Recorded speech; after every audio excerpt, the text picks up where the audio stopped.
Good evening, everyone. I'm Julie Potter from East Montpelier. I'm the chair of the Regional Planning Commission. I'd like to welcome you all here tonight. We normally start with introductions, and we'll do so again.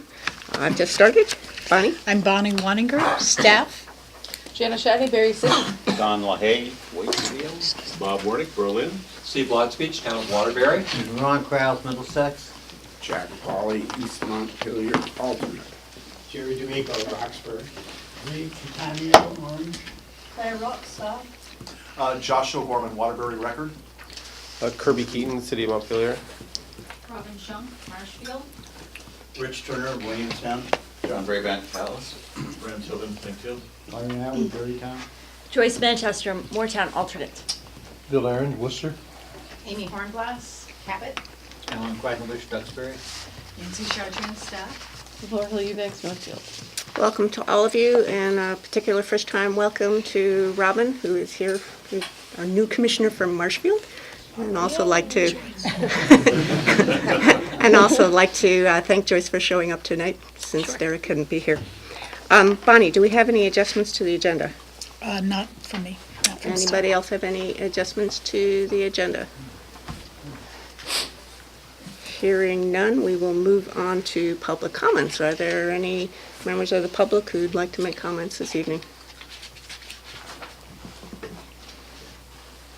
And hearing none, we will move on to the first item on our agenda, which is the municipal plan approval and confirmation of the planning process for the town of Waterbury. Bill, you are there. Yes.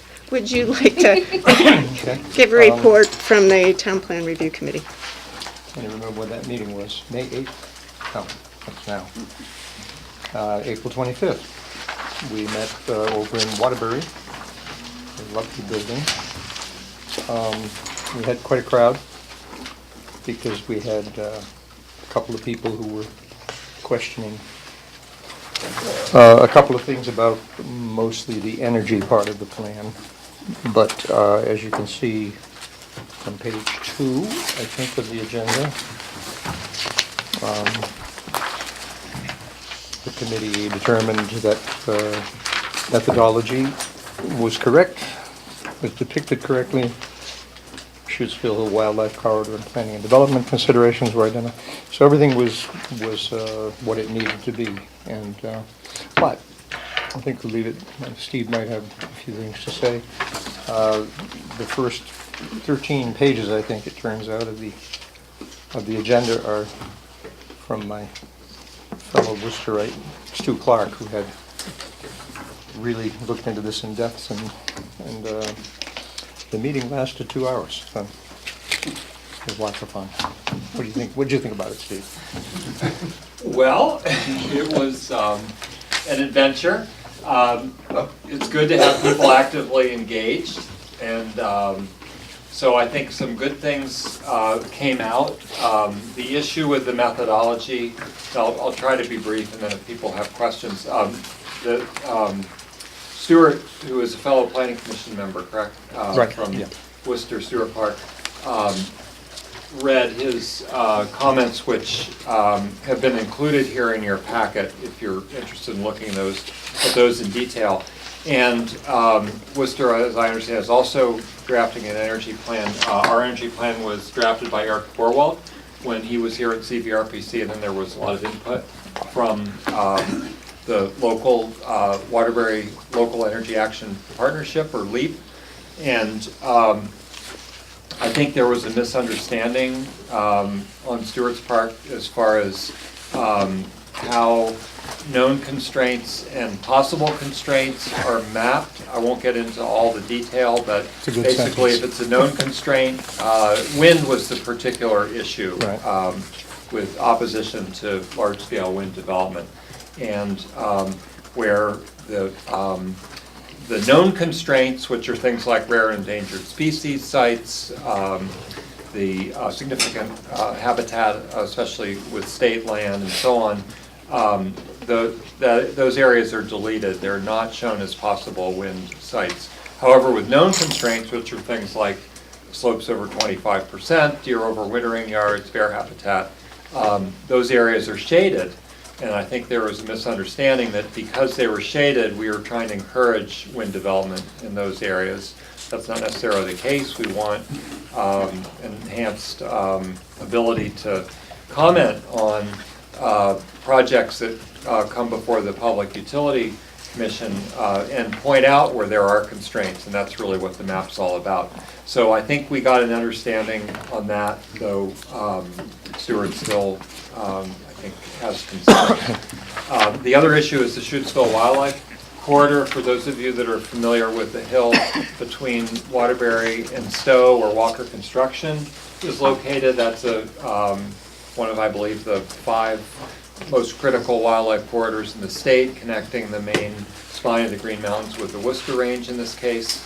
So there's been a lot of discussion about this corridor. It's like an hourglass, and so the municipal plan addresses the Schuettsville Wildlife Corridor, but we don't have a specific map of that corridor. The Planning Commission decided to wait till we had a more public process to develop that map with our Conservation Commission, though we do have wildlife connectivity mapped with our forest resource map, which addresses forest fragmentation and so on. So there was a lot of discussion in the hearing about the Schuettsville corridor, and that it does not appear on the land use map as a constraining factor for land use, even though there's quite a bit of language in the plan. So there was a lot of discussion about that corridor. So I think after discussion, the other important point that came out, and we were reminded by one of the members of the Town Plan Review Committee, who's I don't believe is here tonight, she's an alternate, that if a municipality prohibits the development of renewable energy in a certain area, if you specifically say in your plan, we do not want any wind development in this area of any kind, you actually, the municipality has to prohibit any kind of development. So if you were to say, we don't want any wind development above, let's say, 1,500 feet in elevation, we would have to have zoning regulations that would disallow houses and other development in those areas. So that was pointed out at the hearing as well. So that, to me, was a good reminder that we, as municipalities, have to be careful in these energy plans. If we don't want something, we need to be careful about how we address that. So that's kind of my synopsis of the comments that were made and how we address them. Yeah, I think the meeting went on for quite a while because there was a lot of good conversation back and forth, and I think there was some things like that that might not be looked at so carefully generally when we look at these plans. On page 3, there's a number of considerations for things that can be added to the next plan, but they're, as with every town plan that we review, these are things that don't include accepting it. They just something to look at in the future. So conversation basically got turned back around to the fact that these comments about wildlife and wind and whatnot didn't affect whether the plan addressed the statutory requirements or in conformance with the regional plan, and they were. So were there no adjustments made as based on the public comment received? There was, can you explain that, Claire? Wasn't there one thing about putting a map, changing, let's see. Based on the outcome of the hearing that was held by the Central Regional Planning Commission, it wasn't sent back to the town to make any adjustments. Right. The committee did have a recommendation for making a minor change just to update a reference so the page referenced the correct map. But it was not sent back to the town to have them address those issues that were brought up. The town didn't initiate any change. I'm not saying it happened, I'm just wondering as a result of that, but the town thought maybe we should make some adjustments. That didn't happen. No, I don't think so. Maybe Steve could speak to kind of what was happening at the local process, but at the regional level, the committee did not send the plan back to the town for any changes. Yeah, our planning commission does not see the need to make any changes based on the comments. There were two planning commission members at the hearing, the chair and vice chair, and I think they were in agreement with the town plan committee on the recommendation. See, the town plan has been adopted? Right, it was adopted in December of 2018. Right. Okay, anything else, Lou? Otherwise, That's it as far as the recommendations of the town plan committee. They found that it was in conformance with the statutory requirements. It had all the municipal plan requirements. It showed progress towards attainment of the goals, and it did meet the standards as required for the determination of energy compliance. right. And so we- we recommend it to the commission? Okay, so the recommendations from the Town Plan Review Committee, these are the ones at the top of page 3 in the packet, is that correct? Yes. Okay. We have also received a number of, one, An additional public comments today. So Nancy made copies to pass around so that you've got a full range of public comments. Did you have time to peruse them? The comments that came in today that are being distributed have been sent by Barbara and Thomas Tomasi of Barnes Hill Road in Waterbury Center. They have echoed the comments that were received during the public hearing regarding a recommendation that the plan more stringently address development constraints for the corridor, the wildlife corridor, and for the ridgeline. These were comments that, as I mentioned, were also brought up, the same comments that were brought up during the public hearing, and at that time, the Town Plan Committee found that those particular comments did not negate the fact that the plan was meeting the statutory requirements. so I would like to note that this is the first time since I've been on the commission that we've actually had a fair amount of public engagement in the process of doing a town plan approval. And I'd like to officially thank members of the public for their participation in this. It's a new area that we're getting to as we're dealing particularly with these certificates of energy compliance. But it's always good to have people be engaged in the process. The Town Plan Review Committee has recommended that the board confirm the local planning process and has recommended that the board approve the municipal plan.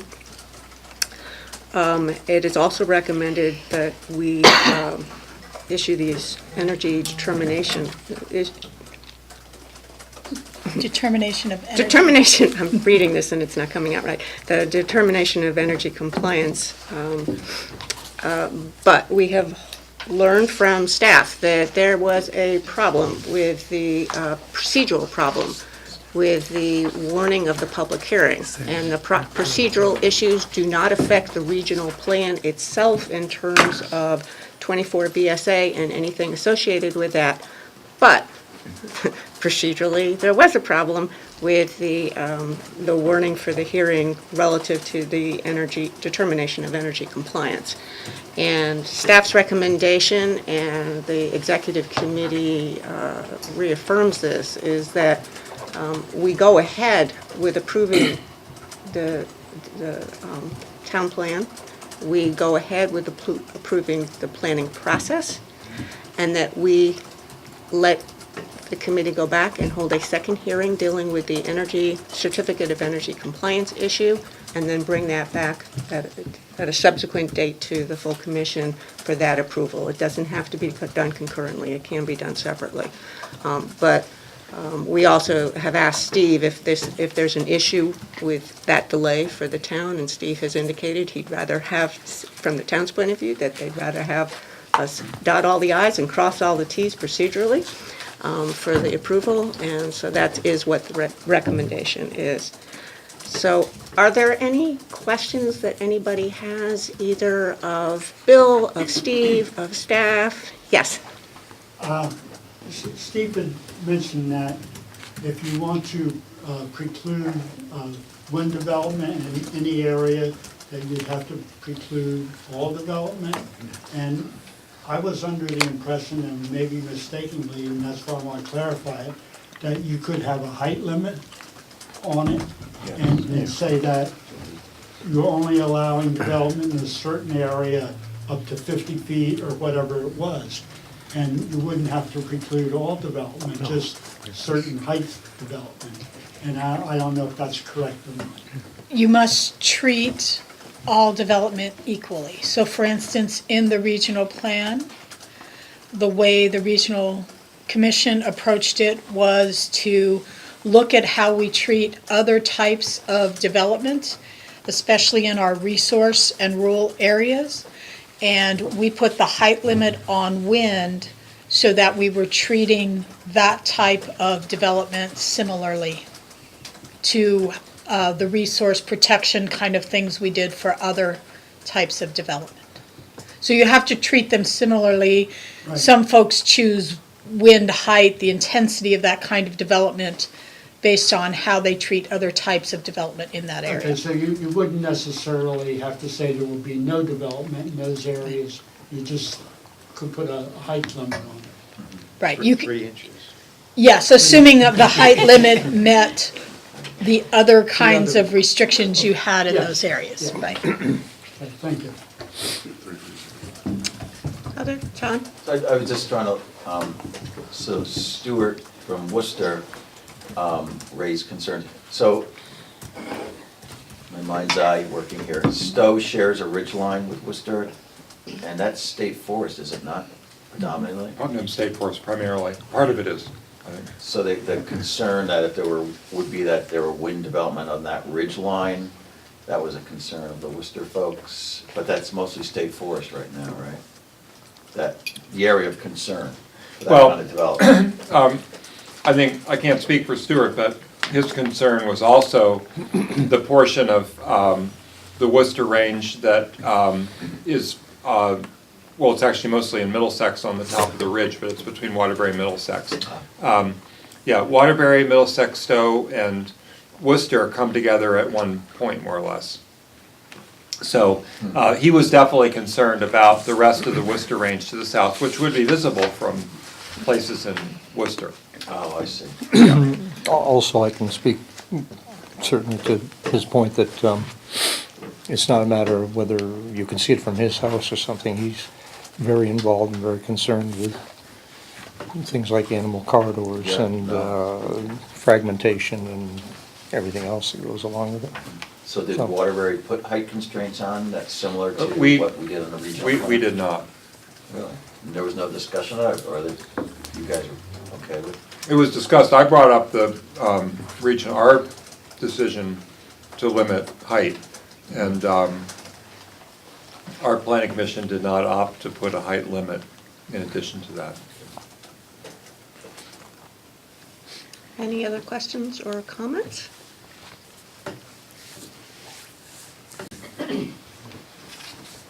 Hearing none, perhaps we can proceed with the motions related to the town plan, and we can have a discussion after that about whether we want to move forward with the energy compliance issue at this time or hold that off. But I'm wondering if, Yeah, I'll Byron? make a motion to approve the Waterbury Town Plan as being in compliance with the regional plan and approving the process of the Waterbury plan. And the energy compliance portion being subject to another warned hearing, Okay. as you, yeah. I'll second that. Could I clarify? So, I'll let Bonnie clarify that. So the conformance with the regional plan is one of the requirements to meet statutory requirements, but approval of the plan is about meeting all those goals and elements that your towns do. The childcare goal, the transportation element. From the state goals. From the state goals and the state requirements. And then a portion of that is compatibility with the regional plan and compatibility with the plans of adjacent municipalities. So if I could request that the motion be to approve the municipal plan for 24 VSA Section 4350B. That's what you said, I isn't like it? that. That's good, Bonnie. And then I see a note in here from the Town Plan Review Committee with the recommendation that the plan text on page 22 be corrected to reference the correct map. Wow, I wish I'd said that. My apologies. And now, in the past, did it turn out that we needed to vote individually for each? Or have we decided, no, we don't have to do that? We can do it either way, although the last time we did this, it was the chair's choice to have us do them as separate motions, just to make I'm not trying to abundantly be clear perfect. what it was we were deciding. Is that okay with you, Byron? That's fine. Okay, thank you so much. So Byron has made a motion that the RPC approve the municipal plan per the state requirements for municipal plans. Do we have a second? Second. Seconded by John. Any discussion, further discussion on this? I do have, if we approve this, and then they have the second public, the properly warned hearing, and there are comments that want to be incorporated, they say, gee, that's something we hadn't thought of, and if that's a good idea, that should be incorporated into the plan, what happens? The hearing is related to the energy compliance. If you decide after that second hearing that the town has not met the energy planning standards, then you would not issue the certificate of energy compliance. But the town plan approval would still stand because the energy standards are an optional thing towns could do. Oh, okay, that's. And then that's if what the I- town that's elected what- to go back and make changes, Yeah. then the plan would come through the approval process again for the new plan. Any other discussion? Clarification, we're just voting on the approval of the municipal plan per 24 VSA? Yes. And we're not voting on the approval of the planning process? We'll do that next. Yes, you've got that correct. Any further discussion? All in favor of approving the municipal plan, please signify by saying aye. Aye. Opposed? No. Okay. One no. Any abstentions? Okay, that motion passes. The second piece we need to do is to confirm the municipality's planning process per state statute. Is somebody willing to make a motion? So moved. Thank you, Byron. So a motion by Byron to confirm the municipality's planning process. Do we have a second? Second. Seconded by Ron Crow.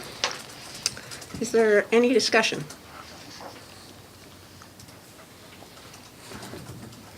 Hearing none, we'll proceed to a vote. All in favor of confirming the municipality's planning process, please signify by saying aye. Aye. Opposed? Abstentions? Okay, I've shared with you staff's recommendation not to proceed with the determination of energy compliance and the recommendation of the executive committee and also the town's perspective on that. Is it okay with everybody that we do not proceed with that at this time, that we let the committee hold their second hearing on it and bring it back to us at a future meeting? I'm seeing general consensus, head nods. We don't need a motion for this, do we? Okay. Then that is the way we'll proceed. Thank you all very much. And then do you want, the last one was always the resolution. Oh, yeah. Do you want to sign the resolution without the energy certification? We would modify, it's on page 13 in the packets? Nope. 14, thank you. So this is our standard resolution related to municipal plans and municipal planning process. In the future, you'd have a second one that is the determination of energy compliance, since that goes to the Public Service Department and this one goes to ACCD. So you could still authorize signature of this by the chair. So this doesn't have any reference to the energy certificate of energy compliance, is that correct? Correct. Okay, well then we could do this piece too tonight. So what we would need is a motion. Motion to adopt a resolution. Okay. So made. Motion by Bob, seconded by Janet. Any further discussion? All in favor, please signify by saying aye. Aye. Opposed? Who Abstentions? seconded? I'm sorry? Who seconded? Janet. Yeah. And at the last was any abstentions. So that motion has passed. Okay. Next up on the agenda is CVRPC bylaw amendments. There is a memo starting on page 15 in your packet. This is being brought as an introduction and a discussion item for tonight. We're not seeking any particular action on it. But most of us participate in the Regional Planning Commission so that we can work on planning issues related to our town and the region. But it's important that organizational matters are clear and they work smoothly so that everybody can focus on what the planning issues are and they're not spending their time worrying about organizational issues. And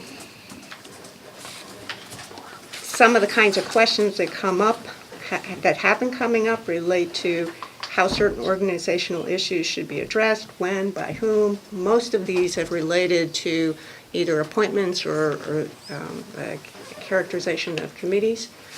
Last summer, I requested the executive committee to put together a work group to develop some amendments for the bylaws, and that work group did their research, put together a draft. It's been reviewed by the executive committee over the past several months.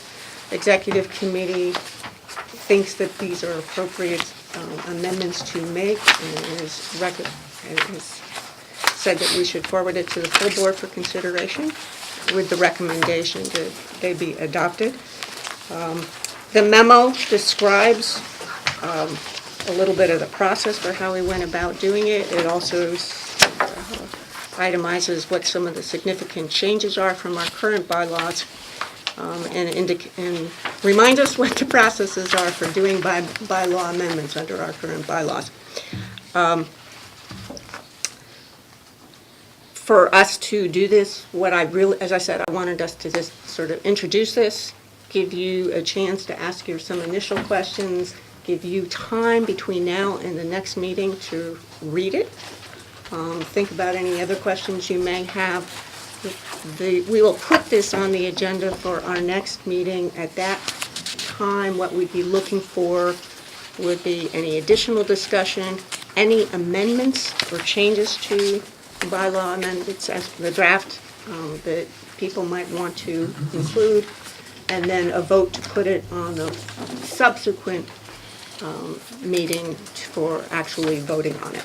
And it says 60% of the towns would have to vote to approve the bylaws for it to change. And I guess I sort of open up if there's any questions either about the process, what's in the draft bylaw amendments, anything that you'd like to have answered at this time.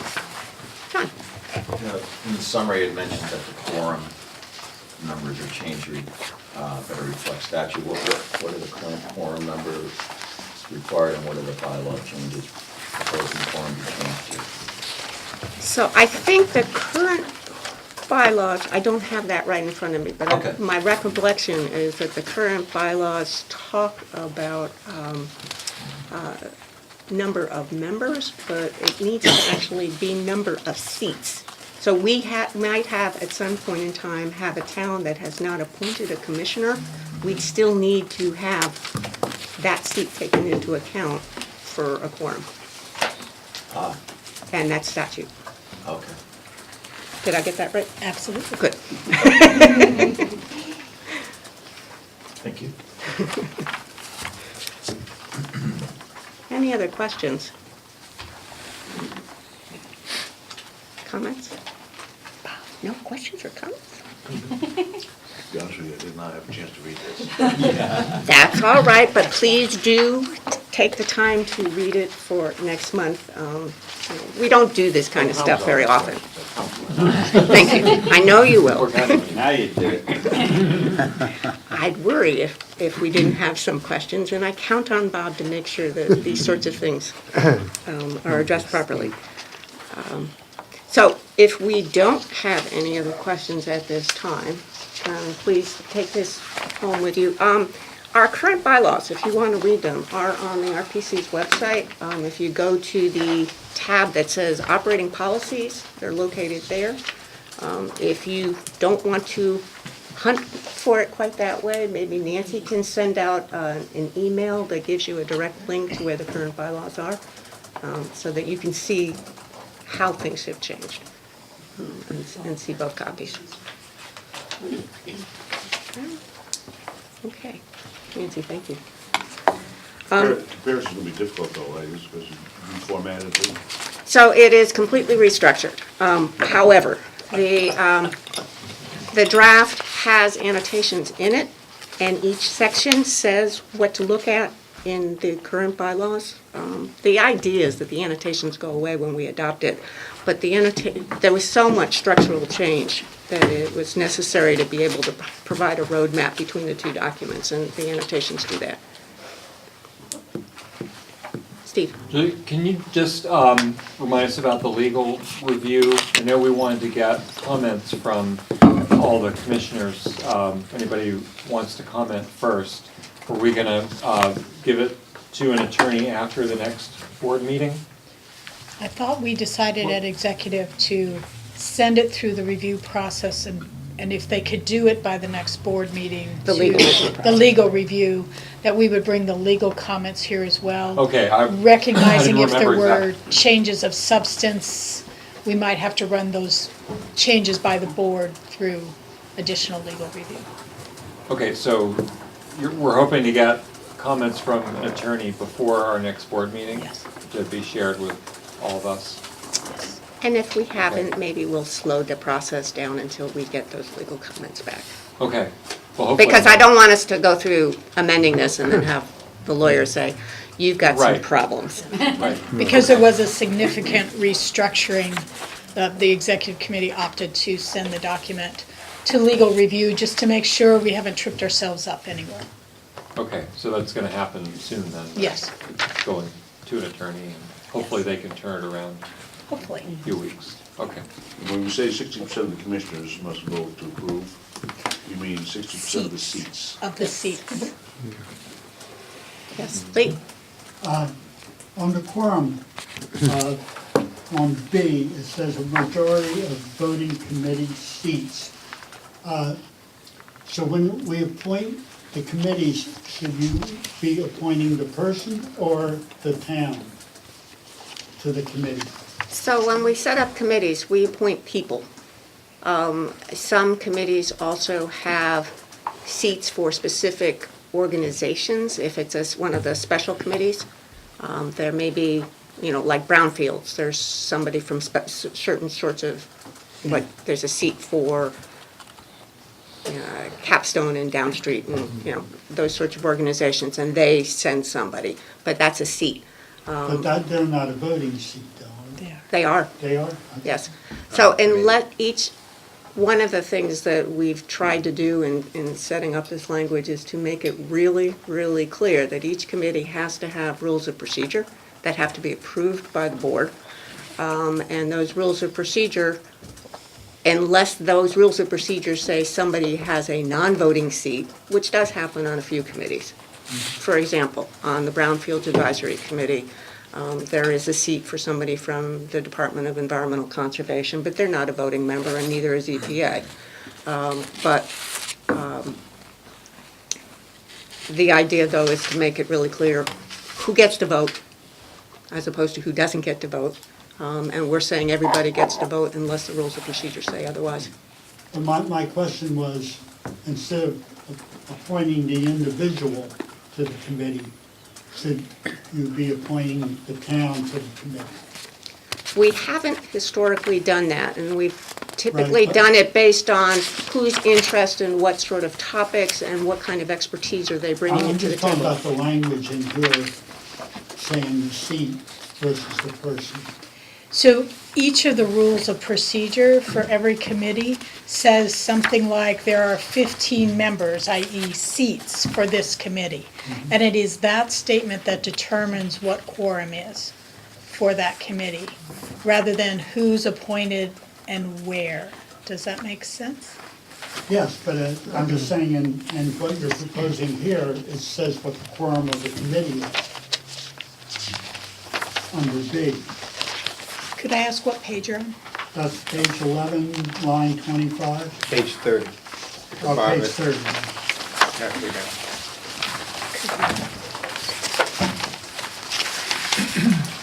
So what it says is a majority of voting committee seats. That's not the number of towns on the commission. That's the number of seats on the committee. Right. And I'm saying, should you be appointing a town or an organization to the seat other than a person? Because you said that's what you're going to be doing under A of there, where you're, even if you don't appoint a town, if the seat's vacant, you still have to count that. And now, all I'm saying, does that apply to the other one here? So if, say, I got appointed to a committee and I quit, I go home or whatever, I don't want to do this anymore, does that seat still stay there? Would that seat have been for Orange, or would it have been for me? Or how are you going to be counting that? On a committee, that seat is for the person who's appointed. So if it's the committee that you were on, that would be for you, which is different than for the commission as a whole. But the committee, we're not appointing towns to the committees, we're appointing individuals. And if there's a seat that's empty, we still have to deal with that in terms of quorum, which is a good incentive that if committees have people who've dropped off, that they need to get some more people on. I just think that it needs to maybe clarify some way in here so that they're not tied together, because when I read that, then I'm reading that they're both a seat and not a person. That's all. We'll take another look at that. John? I'm looking at page 33, the agenda page 33. It strikes me as odd that something as important as dissolution of the board, and I assume they mean this board, Yes. is simple majority, as I read that. But to amend a bylaw takes 60%.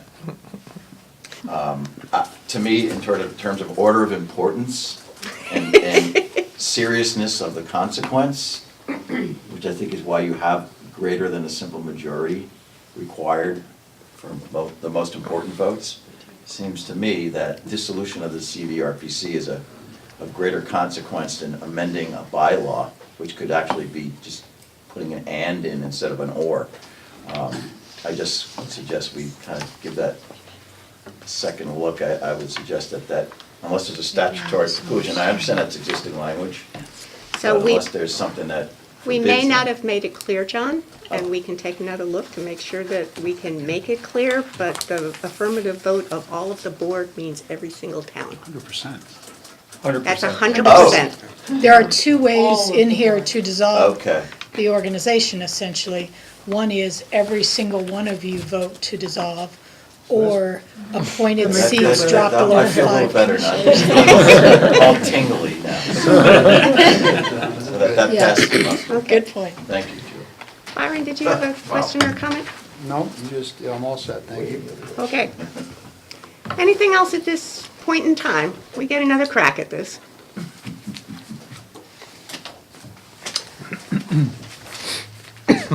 Okay, well then, we will move on to our next agenda item, which is our continued discussion dealing with legislative changes to Act 250.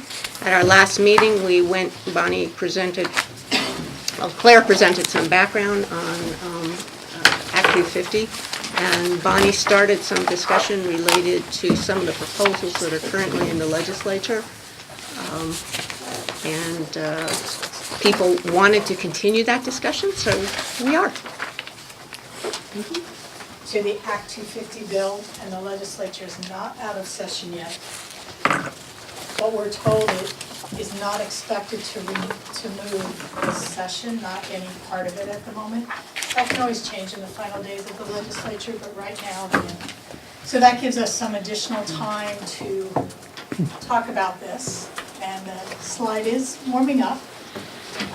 But if you recall last month, what the first couple of slides are going to talk about is that last month we talked about some of the criteria, but our goal was we reviewed the findings, what the Act 250 Commission's report said about their findings and their supporting data.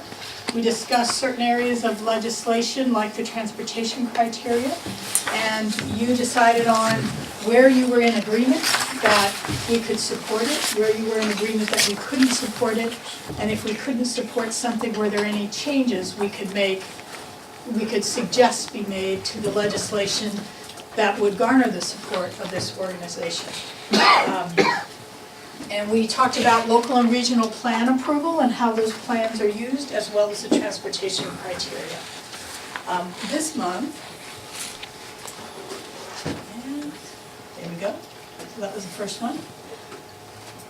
These are some of the additional things. I don't believe we'll make it through all of these today, and if the presentation of your packet suggested we might be getting through the top two. So there's one about jurisdiction at interstate interchanges, and one about enhanced designation jurisdiction, and we'll talk a little bit more about what that one means. So interstate interchanges. On the website when we sent it to you, I gave you a couple of documents there. One was this publication, Vermont Interstate Interchange Planning and Design Guidelines. There were 2 copies just for those of you that might not have seen it online. And then some maps, because what this new jurisdiction would apply to is commercial or industrial construction within 3,000 feet, a radius of an interchange, unless it's within an existing settlement. So through here, I'll show you some maps of what 3,000 feet looks like. But essentially that this type of development in this location must comply with this document and any as applicable to the categories of land use identified in the regional plan. So how does the regional plan treat these areas? You must meet these guidelines and comply essentially with the regional plan. And again, This that. should be in addition to everything that already currently exists. Yes. for- Yes. Hi. Do you wanna, or do you want me to while you chew? Lee and then Ron.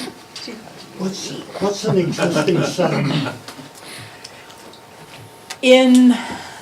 I didn't see it defined in. Yes, and I realize that there is a definition related to another criteria in Act 250 that used to be called something like strip development and is now existing settlements where they define it. And offhand, I don't know that, but I can find it for you for the next one. But it's already defined in Act 250 what existing settlement is comprised of. Ron? Yeah, where's the 3,000 feet measured from? Because the interchange is far from a spot. I mean, some interchanges spread over half a mile. They defined the particular spot that it was measured from, and I'll show you where that's at. But it's essentially, if you look at the interchange and say, where's the T of 2 roads intersecting, that's where it's, that middle point is where it's going to be defined at. Anyone else before?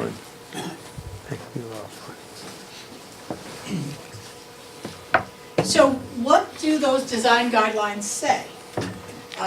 They take 2 different approaches, both planning, what you should do in a planning stage, and what you should do in a development stage. So the planning stage is essentially, and think of this as local and regional plans, define what you have and where you want to go. So this is just a graphic, sorry, I'm realizing for you, for me it's very blurry. Looks chaotic.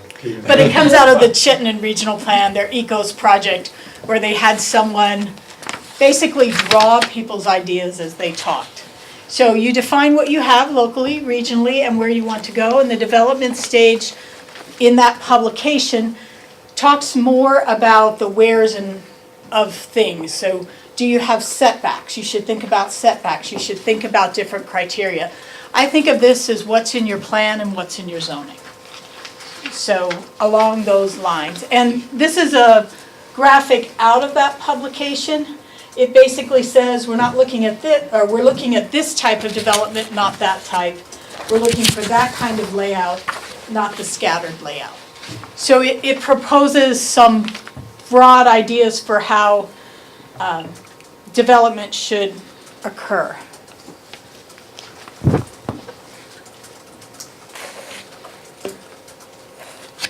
And I wanted you to refresh your mind on what does the regional plan say.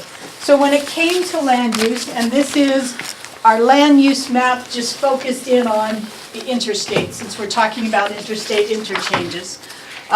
Under the land use element, general goals, policies, and strategies, we somewhat address interstates by saying that our goal is to ensure that new development in the vicinity of the interstate interchanges is appropriate to the setting and considers the impact of such development on adjacent village and urban centers. Beyond that, we don't have specific directions for interstate interchanges.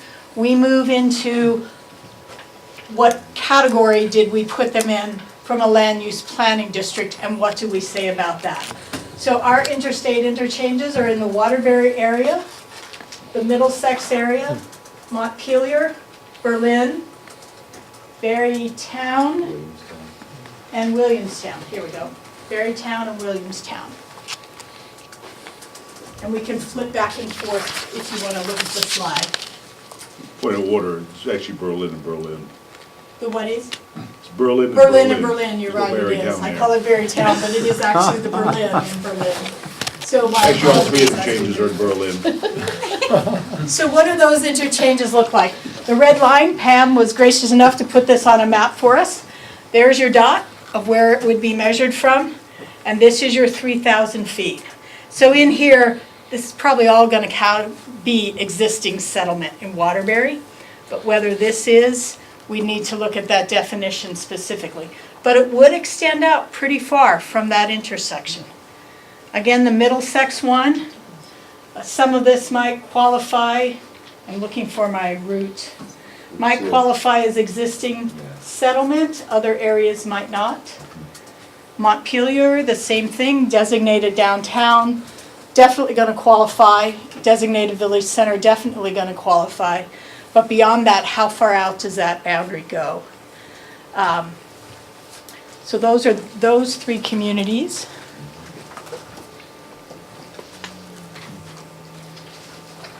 And then Berlin, and Williamstown. Gives you some perspective there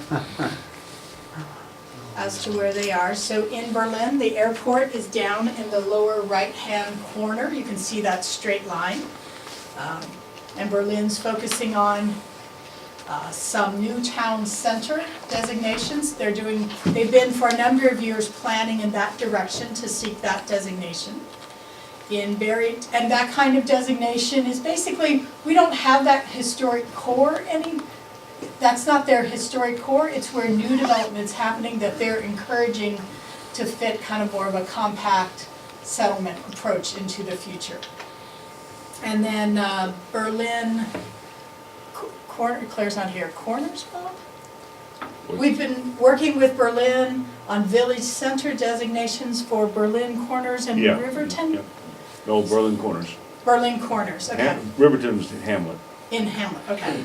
And then the Berlin Berrytown one feeds on Vermont 63 or 2, boy. Sorry. 63. Let's see if I can find, there we go. 63. 63.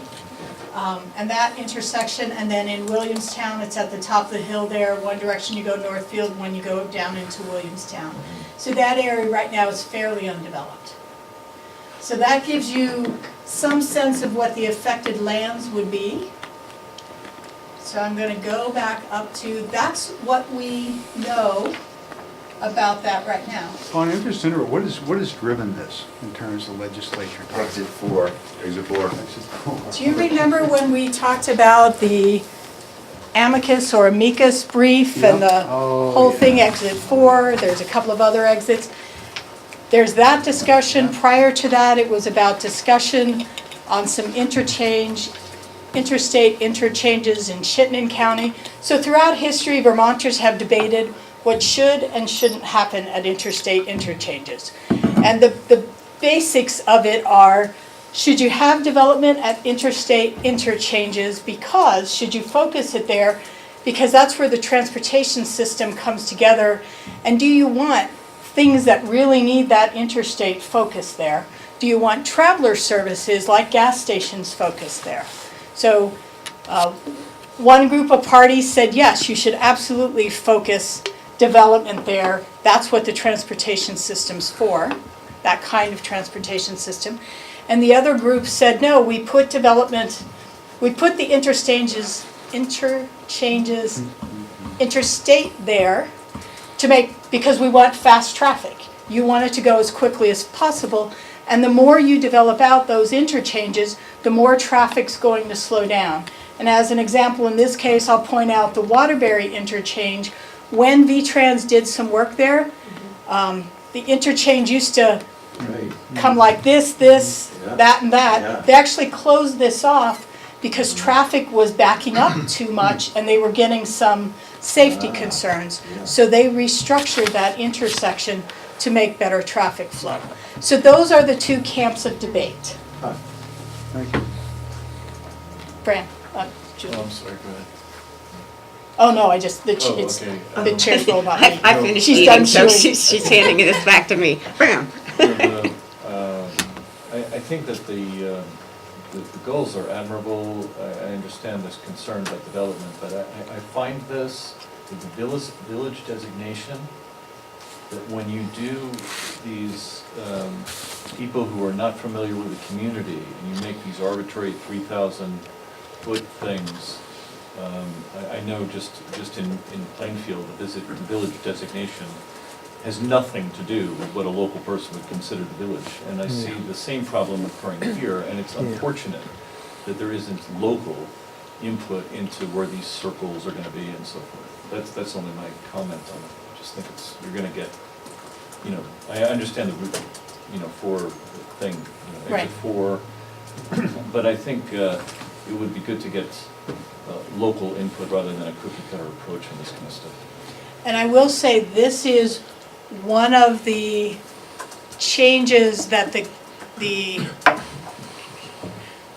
House committee chair that's doing this thought would probably move.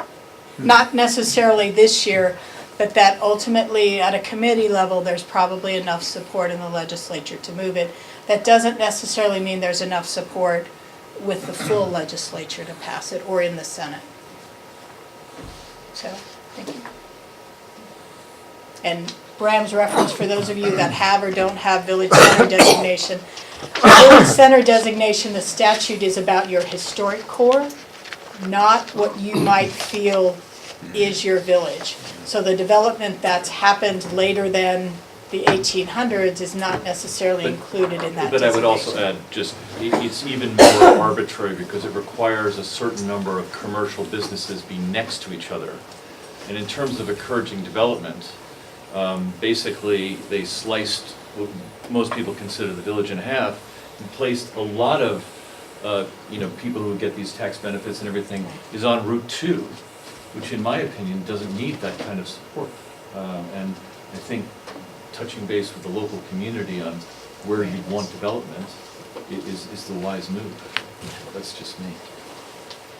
The other part that's been under considerable discussion, this publication, if you look at it, specifically says it's a guide not to be used in regulatory type processes, but here we are bringing it potentially into a permit process. So was this written to be used in a permit process? Is it specific enough, or is it a general publication which will then require the district commission or the environmental court to vet out the specifics in that process. So that's part of what some RPC folks have testified to, is this wasn't necessarily set up to do what people are asking it to do. Bonnie, who prepared the interchange planning design guidelines? So they were, the Department of Housing and Community Development, which had a previous name, was the state agency charged with that, but there were a lot of folks who provided input. One of those was CVRPC senior planner, Chris Walsh. This is a 2006, did I say, document? Four document. So Chris was a part of that, talking about it, which is why you see the words interstate interchange mentioned in the regional plan, because the document encourages towns and regions to actually think about what you want to happen at those interchanges, in part so that you do the advanced planning instead of waiting for the battle that occurs when a development happens. And there's considerable discussion about that development rather than the town's or the region's vision of those. So there were maybe 10 to 15 stakeholder folks involved in creating those guidelines. So if you haven't seen them, I'd suggest just leafing through them and taking a look. Regardless of this, they offer some good insights into how a town might approach thinking about their interchanges, you know. And some of those planning issues, like, do you want it to be transportation focused? Do you want it to be non-transportation focused or commercially focused, and what are some of the ideas? It doesn't tell you what to do, it suggests you plan until it gets to that development part. Then it suggests more about what you might do. So similar to last month, can we just do a quick, do we have consensus that this is something CVRPC would support making happen, or do we have consensus that we don't, or are we somewhere in the middle? So I'm just going to reiterate that a cookie cutter 3,000-foot approach to your town is not the way to go on this. There should be more concentration, because I'm telling you that there's going to be a situation in your town where you're going to want something developed a certain way, and this is going to preclude it, is my humble opinion on this. Well, this is just interstate. No, I understand that, but, you know, the whole thing, the just sort of arbitrarily saying 3,000 feet is not, I don't think that that's a good cookie cutter thing. There's a difference between exit 9 and exit 10 on 89. That's just my opinion, but maybe I'm wrong. Steve?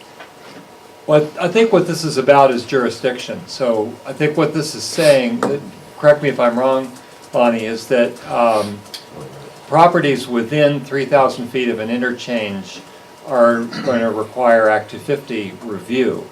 So it's not necessarily dictating, and I may be wrong about this, but it's not. It is dictating that the development needs to follow certain guidelines, but it's about jurisdiction. It's about when jurisdiction takes so place. if you're within that circle, just being in the circle triggers jurisdiction, and then this is what they'll be looking for when they, among all the other Act 250 criteria, they'll be looking for this style. My point is that I appreciate that, and I'm not pro or anti-development in this. I'm just saying that I could foresee a situation where an Act 250 review does not deliver a result that the local town would like.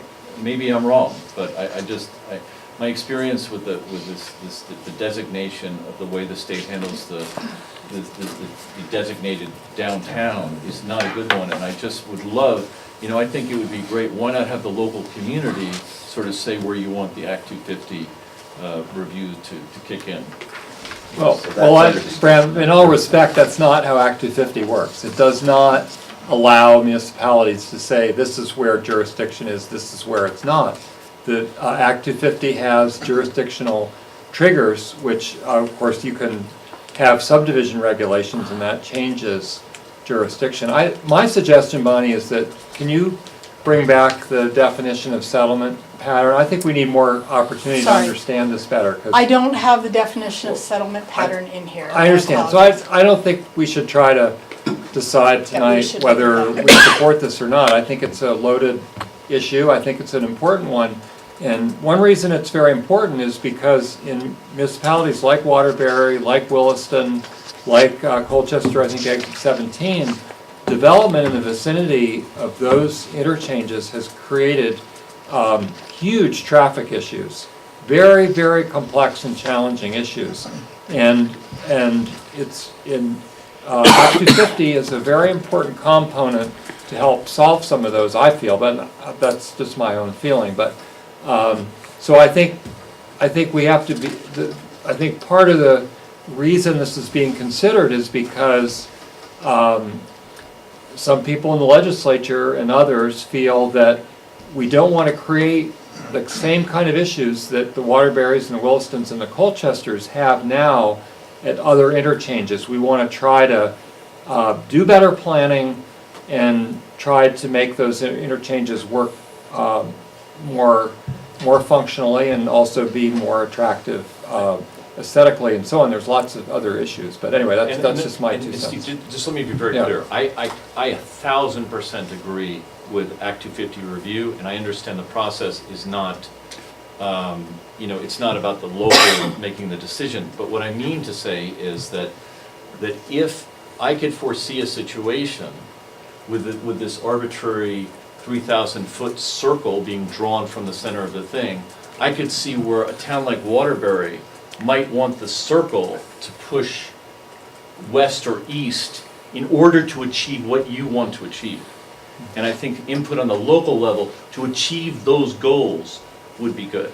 It's not pro or against development, it's just that you know your town's situation better than a simple 3,000-foot circle. And if you just give the local municipalities maybe a way of shifting the circle, a certain direction or something, that will give the local community more of what you're talking about. Right, I think, Graham, if the community has its act together through their participation in this now triggered jurisdictional, the hearing that would be triggered under this, they would then effectively be able to push that, in effect, push that circle in that direction.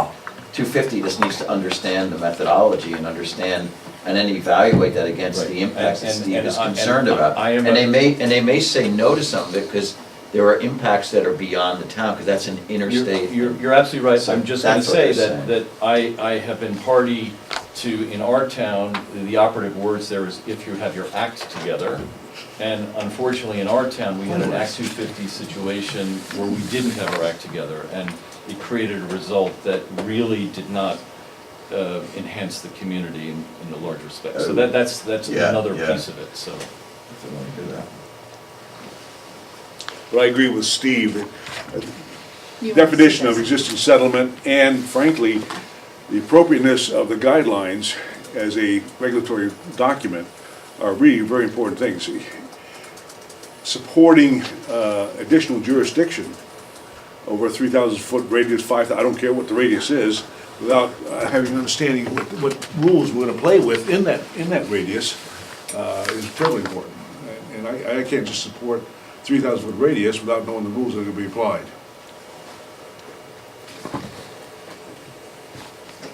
Sorry, the chair. It seems like it would be worth mentioning to the committees that these guidelines could be updated by some state agency so that they're more regulatory. That seems like something worthwhile. They could be. And I think Which they would. creates a problem. They You would put in find statute that they would want to very shortly, once that started to get used. Well, the Because they problem is- weren't designed to.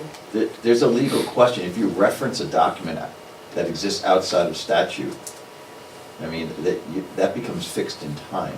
And if you go and amend that document, that would not necessarily apply, because that's not the specific language that was referenced in statute and that the legislature weighed in on and the governor signed off on. So whenever you reference something outside of statute, I think that's really bad policy. And I would hope that whatever particular pieces of those guidelines I think are important, that they're referencing in effect, that they should be actually pulled into statute and then become part of that. It should be in the list. That's bad legislating. So my concern with these guidelines is they wouldn't have been developed for use in a regulatory context. They would have been developed as guidelines to use in planning and local decision-making kind of a context. And frequently, these sorts of guidelines will end up with a laundry list of things to consider, Yeah. which rapidly becomes, if there's 20 items on this list, rapidly becomes and you have to do all 20, Yeah. which may well not be appropriate, nor was it necessarily what was intended when the guidelines were developed. And so to take these guidelines and use it directly without looking at how do you migrate it appropriately to a regulatory context strikes me as being something that would create an awful lot of headaches for people who are doing things that are perfectly appropriate, but now they're getting tied up in knots. And we have enough, it's complicated enough to do much of anything development-wise in Vermont, and in some cases that's a blessing, but in some cases it's a real curse. And it's easy to see that there could be unforeseen consequences as a result of using guidelines in a regulatory context. Ron? Yeah, this is maybe a little different than the discussion I wish I followed. I'm taking this, looking at it like from like a personal experience.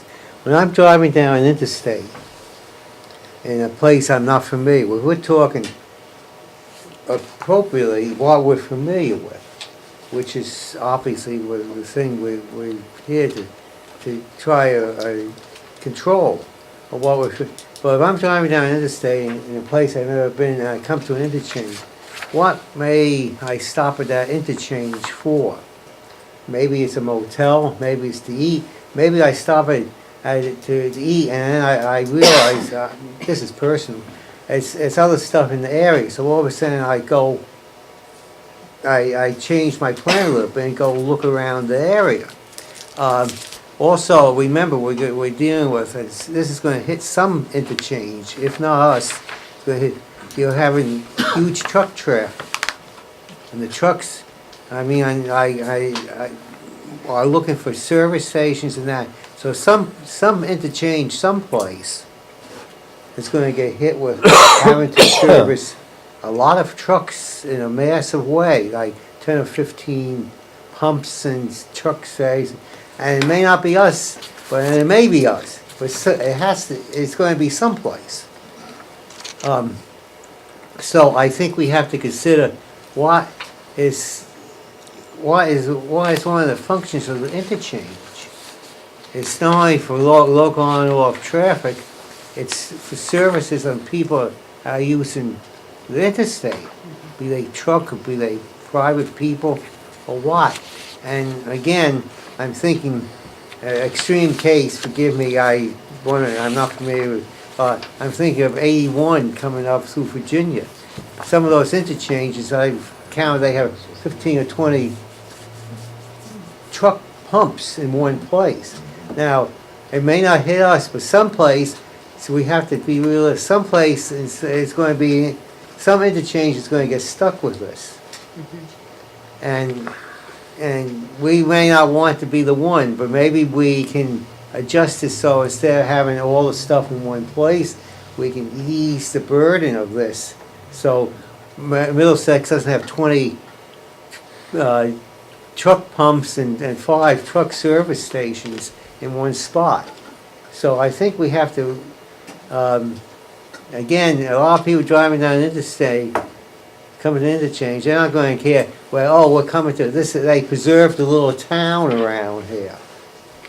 Maybe half the people don't even know where they are in the interstate if their GPS goes out. So and again, realistically, we may not want it, we may not always, it may not be a good sign, but realistically, someone is going to get stuck with it. Or not stuck with it, whichever way you want to do it. So I think we have to consider what can we do at the interchange to ease the some of these problems so it doesn't all wind up in one mess someplace and makes that interchange, oh, maybe the trucks, hey, it's a nice, here is some other place. So I think, and again, as Graham says, the 3,000-foot circle is, seems an arbitrary number. I mean, I don't know why not 2,500 feet? Why not a mile? Why not? And I look at some of these circles, 3,000 feet, and they include, like, one and 62 in that. That's going to include, that if you stick to 3,000 feet there, that's going to include wetlands and other things, or near feet of Berlin Pond. So, just using, say, 3,000 feet is, I think we need some flexibility in the distance from the interchange. If there's an interchange already in a city or in an industrial area, maybe, but without like 62, maybe you don't want the stuff spread out that way. So that's why I agree. The 3,000 feet seems like a number. Oh, I could pick any number I want. I don't know how did they arrive at 3,000? I actually don't know, Because but they it's a ran little out of over town. half a mile, so. So I mean, it's a so I nice think that's amount. something we definitely have to consider. My comment. I think I'll agree with Steve and say that I don't feel like I feel educated enough on this to say whether or not I agree with it. Maybe there isn't consensus yet. Part of what I was hearing was, we need to know more about this. Yes. And we need more about that in order to better understand this. And I can bring that back next time, which will likely be your July or September meeting. So, okay. Great. I assume you'll give me that. Yeah, you've got time still. Enhanced jurisdiction, or enhanced designation. So again, this is a jurisdictional trigger. And rather than be a trigger of what's in, it's somewhat a trigger of, it's not really what's out, but when you trigger this, the municipality takes over Act 250 review. So you start with the designation. Bram mentioned Village Center designation. It is also downtown designation and some of those others. You have to have, for the municipality to take it over, you have to have one of these existing designations. Downtown, growth center, village center, new town center, and/or neighborhood development areas. If So you're you having start. trouble reading this slide, it's on page 40 in your packet. Yes, thank you. You have to have one of those designations, and if you have that, you can apply to take over Act 250 review in your municipality. Now, in order to do that, some of the things that aren't in there, eligibility to do that, the municipality must have the designation, must have an approved municipal plan. So not just a municipal plan, but the approval process you guys do. Must have flood hazard planning that mirrors the state's requirements. You must have flood hazard and river corridor bylaws consistent with the state's requirements. So think about, some of these are the things, for instance, the flood hazard and the river corridor bylaws that A&R would comment on in the Act 250 process. So you have to have these things locally equal to the state in order to take over the review. You have to have a capital budget and program that supports your designated area. You have to have bylaws that do not exempt significant public or private lands from permitting. For downtown designations, so Montpelier, Waterbury, Northfield, Berry, you have to have form-based code, some form of form-based code, and historic preservation bylaws. And then for new town centers, growth centers, or neighborhood development areas, you have to have wildlife habitat planning within your bylaws. And for village centers, you must have form-based code, historic preservation bylaws, permitted water and wastewater capacity with policies on allocation, connection, and extension. and adequate staffing to support capital planning, development review, and zoning administration. So those are the things you must have, and if you have all that, you can take over Act 250 review in that area. Sounds like that'd be pretty tough for the smaller towns. Yeah. Exactly. Yeah, that's what From an I'm- RPC perspective, we think it's virtually impossible. Yeah, yeah. I So- see. So then you think about this really applies to designated downtowns. It's eligible, anybody else who has a designation can take advantage of it if you choose to do these things, but it's likely that it will most often be done by communities with a designated downtown.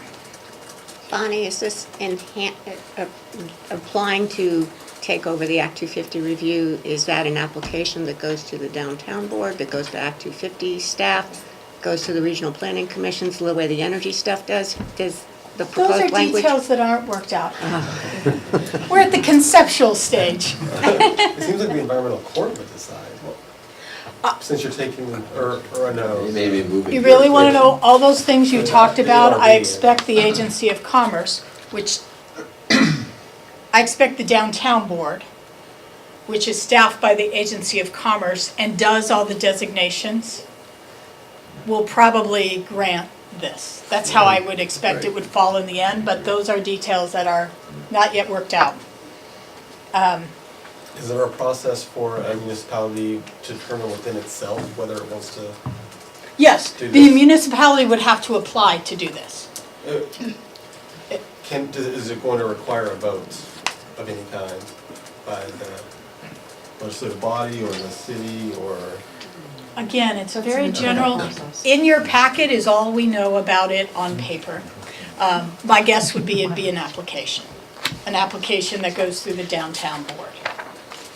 And that you would have to, all those things I read off, you would have to demonstrate that you have all those things in order to get it.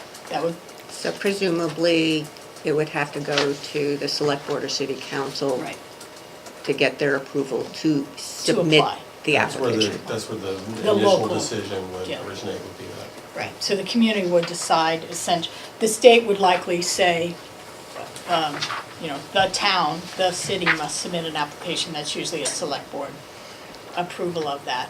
But the community could also decide whether it wanted to go to vote or not. So these were some of the things you had to, I talked about the individual designation, so it changes. This had a lot to do with the general criteria.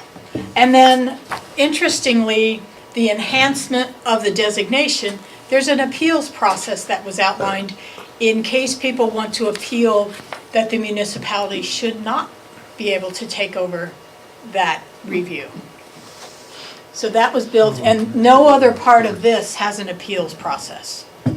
So Bonnie, can you give us shed some light? I mean, I read this and I was thinking to myself, this is essentially, as Byron pointed out, a small town exclusion act. That basically the larger towns are big guys and make these decisions, but small towns are hopeless. Now, my town has been very active in a number of the areas, but yet we fall short. We probably have 80% of the boxes checked.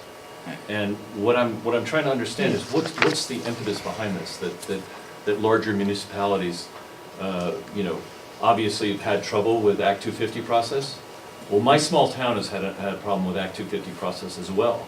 And I think it's not fair to let the towns with the larger resources get a sort of enhanced fast track on development versus the smaller town. I don't understand what the origin of this is. So right now in Act 250, when a project is in a designated downtown, Act 250, the criteria Act 250 reviews is limited. So for instance, a project in a designated downtown is deemed to be in conformance with the regional plan if we approved the municipal plan that showed that designation. Because we said designated downtown, we knew what that was, what that meant. And so if we said, yep, your plan is in conformance with ours,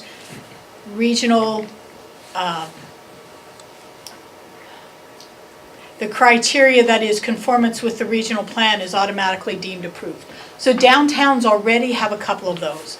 There are a very limited number of criteria that projects in downtowns still need to meet. No, I understand, but what's the origin of what's the origin of having municipalities weigh in on this? The thought is that the conversations for or against happen locally anyway. We're trying to fast-track development in the designated areas, that compact development as a state, and this should make that easier. For the larger towns? Well, I think they're trying to incent development in downtowns. Right. By making it more streamlined, but the effect But may to be the only the larger downtown, towns. but to the can do it. downtowns of the larger towns. Well, You know, they're I'm opening it up reviewing to the them town all, but plan, you're right. My town. Yes. And we have a devastating number of businesses that have closed since we've enacted the 2014 downtown. I mean, in other words, economically, we're really hurting. And I mean, I think it's great. If you want to fast track the larger downtowns, I think that's great. But what about the smaller towns? Where are we being represented in this? It seems like we're being, they let the burdensome, heavy regulation thing fall in the small town, but not the larger town. That's what I'm getting at. So I was there for some of this conversation, not a lot of it, but some of it. And the argument presented by the larger towns and those who are pushing this are saying, yes, the larger towns like Colchester, they have planning staff, they have the tools and the resources to perform a likewise level review, Act 250. So they can ensure the same protections that Act 250 would ensure. But, and conversely, that is an acknowledgement that smaller towns do not have the resources, and they would continue to rely. It's all about, ensuring development of a certain level. Ensuring development in the larger towns versus the smaller towns. But- There's nothing in here that makes it easier for a small town to go through Act 250. Correct. That's what we're really saying, that you wanna promote the development of the large towns that have all these resources and not the smaller towns. And I'm here to tell you that my town is hurting really badly, okay? And if they wanna make improvements to Act 250, they ought to think about the small town. That's what I'm saying. And we've had a disastrous experience with Act 250 in our town. And it's not being pro or against development, it's not about that. It's about not being heard. Ron? Yeah, so my grandson, I think, in Middlesex, we don't have town center designation or anything like that, so we're basically have no say over the development of our intersection, because we don't have any of this stuff, and we're probably not going to. To go through a town center, it's gonna be a long time, so are we gonna get stuck with what's left over, in a sense? Because, we can't do this here because this town has control over their development. So, your town doesn't, so the state would decide. In this town, the state doesn't decide because the town took over. So the state is, and then you go, that town has none of these, so we can, whatever the state decides 250, that town can't say anything. So I agree with Brian, doesn't make sense. Because the larger towns can pick and choose what they want, because they'd be able to do their own zone, or whatever you want to call it, because they're big enough, and the little towns would just have to take what's left at somebody's discretion someplace in the state. Some of the testimony or input that's happened around this criteria, or this particular topic has focused on whether this should apply simply to designation, which was Bram's comment, I think I hear Ron saying that too, or whether it should be based on local and regional plans and what they define as that core development area.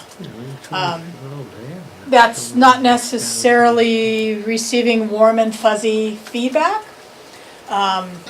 It gets better warm and fuzzy feelings when it's combined with someone having a review of the regional plan, which is what we talked about last time, that somebody does a double check on us. Are we meeting statute? Just as we do that double check for towns for the approval process. That there be something, so that these plans go through an approval process both locally and regionally before that happens. And so that's some of the feedback that's been given. I would say that, John, would you characterize what you've heard as the committees supporting this or having lots of questions about it? I don't know, I'm just thinking of the critical resource areas thing is the big controversial piece to all here. this. I think, obviously, the big town advocates are saying that they have the resources to assure the same level of protection that an Act 250 review would assure, or more. And the little towns, it is a recognition that they don't have the resources to conduct that level of review. Wait. John, So, John, I'm not advocating the same what when you're you say saying. don't have the resources to do the review, you're basically saying that those who can afford the resources get to have the development that they want. I'm not saying, In a small town- right, no, but I'm just saying. that is the effect. Right. That is the effect, but I'm saying what they're thinking Right, is. but they're thinking in their own self-interest here, and they have a lot of money and a lot of power, and it puts the smaller town, which is hurting really badly, at a disadvantage, and it upsets me that this conversation has gone on without recognition of the fact that the smaller towns are so disadvantaged in this process. Well, Graham, Karen I'd like, Horn from the League I is think up for you've made your point very eloquently, and we've heard it. I think I'd like to have John be able to finish his comment, Well, no, and we it's- are running out of time. That was my comment. Okay. If I could just briefly say, that has come up in the testimony. And there are, the committee chair is lukewarm to the idea, in part because somewhat exempting, you're not exempted from Act 250, but any kind of handing of jurisdiction isn't necessarily supported. But also a lot of folks have brought up actually whether they brought it up in testimony or speaking to their legislators, they have been talking about whether this is a program for certain areas of the state or all areas. If in fact, if you notice when I read it, the village centers, which is the smaller designation, had a lot more requirements than the downtowns. Some of that is to become a designated downtown, you've already met some of those. So it is under discussion, it is out there, and we can reinforce that point. So we are pretty much out of time. Did I you have some something quick? quick question. Quick. Is it literally would the municipality apply to Act 250 to revoke their review, take over their review, or has it been determined it's another body that they apply to? They haven't determined it. My guess is that, like the designations, you'd apply to the downtown board, and the Agency of Commerce staff would do the initial vetting with the municipality. So, and guide you through that. Bonnie, thank you. Moving along on our agenda, the next item is the nominating committee report. Byron? Okay. The following nominations were made. Julie Potter, East Montpelier at-large member, is the past chair. Jerry D'Amico, Roxbury at-large member. Janet Shatney, Berry City at-large member. Dara Torrey, Moortown secretary. Michael Gray, Woodbury treasurer. Steve Lotspeak, Waterbury vice chair. Laura Hill Eubanks, Northfield is the chair. And that was the slate presented. So this is the same, Yes, you it is. presented an initial slate last month. This is the final slate coming out of Yes, the it is. nominating committee. Is that correct? Yes. Under our procedures for doing these sorts of, determining who are going to be the officers and the at-large members on the executive committee, the nominating committee makes its recommendations, which we've just heard. We are also able to have nominations from the floor for candidates for any of these positions. And so I will open nominations, and I'll take them by order in terms of the particular office or position involved, just so we don't have any confusion. Are there any nominations from the floor for the position of chair? Could I just get a clarification? Julie, you're kind of stepping down. My term is up. You don't, is this like the So, presidency, you get one? so typically what happens is the chair serves for 1 or 2 years and then steps away from being the chair. Oh, And, okay. and typically the past chair continues to serve on executive committee in an at-large Okay. position. But there is, it's good for the organization No, I agree with to have some rotation through, Okay, that's good. okay? So, Thank you. so I'm looking to, asking again if there are any nominations from the floor for the position of chair. I'm not hearing any. I'm asking for whether there's any nominations from the floor for the position of vice chair.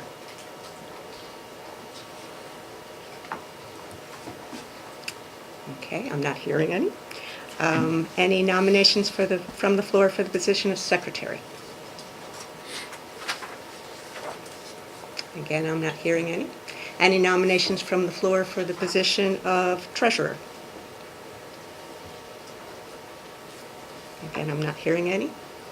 Any nominations from the floor for an at-large member on the executive committee?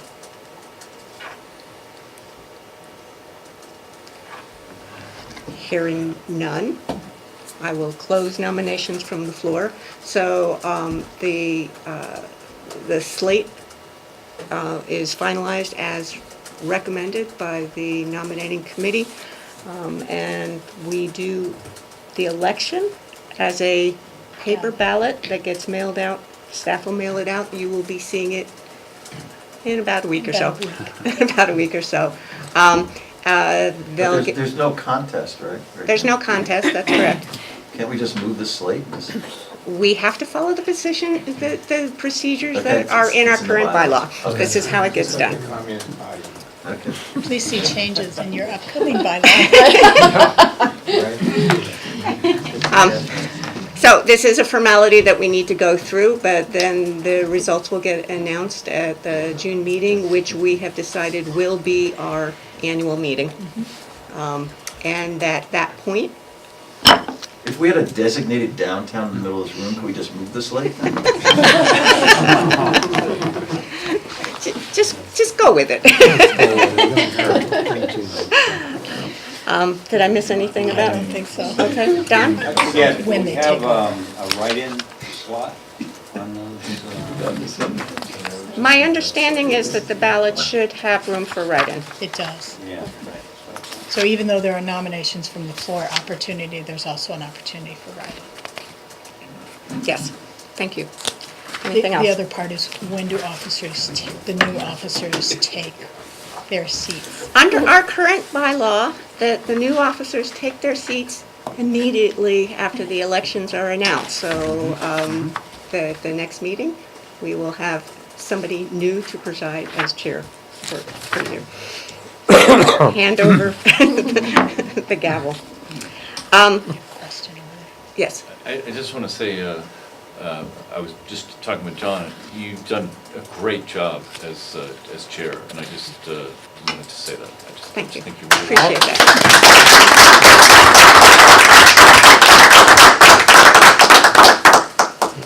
Okay, we will move on. We have minutes from April 9th. They are in your packet. They are on page 60. So moved.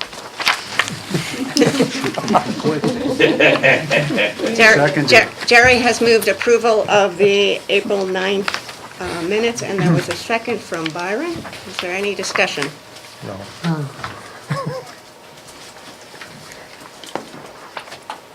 Hearing none, we'll vote on approving the April 9 minutes. All in favor, please say aye. Aye. Opposed?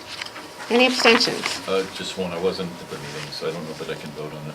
Yes, you can. Oh, I Yes, you actually can. can. Okay. You can. Can I? We do Yeah. that because if we're Like to tight on a like to- quorum, we can't get any business done unless we let people vote, so. Okay, so go ahead, I'll vote for it. Yes. Sorry.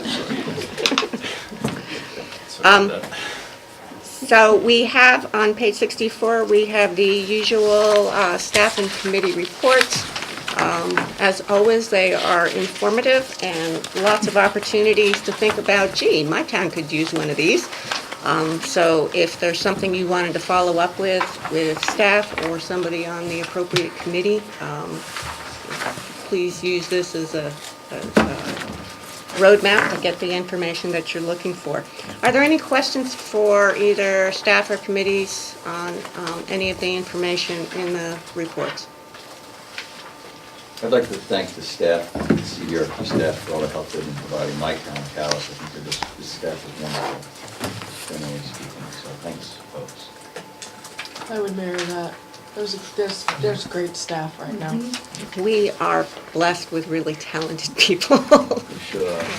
And And next month, you'll meet your newest staff member, Zachary Maya, when he starts full-time on Monday.